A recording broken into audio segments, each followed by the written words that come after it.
دنیا میں جب پہلی بار موبائل فون بنایا گیا تو اس کا کام صرف کال کرنا تھا، اس میں دوسرا کوئی آپشن تھا ہی نہیں۔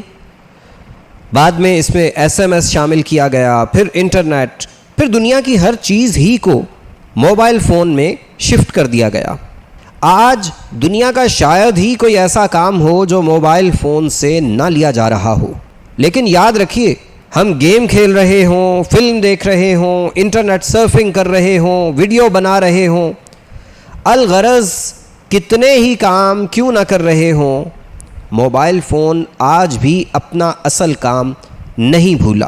جیسے ہی کوئی کال آتی ہے، موبائل فون سارے کاموں کو بند کر کے فوری طور پہ ہمیں کال سنواتا ہے، اور ایک انسان جسے اللہ نے اپنی عبادت ہی کے لیے پیدا فرمایا اور ساری کائنات اسی کے لیے بنائی، وہ اللہ کی کال پر دن میں کتنی بار لبیک کہتا ہے۔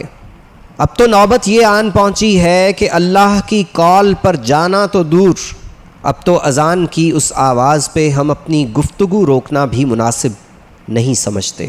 عبادت ہر انسان اور نماز ہر مسلمان کی زندگی کا بنیادی جزو ہے، جس کی موت تک کسی بھی صورت میں کوئی معافی نہیں ہے۔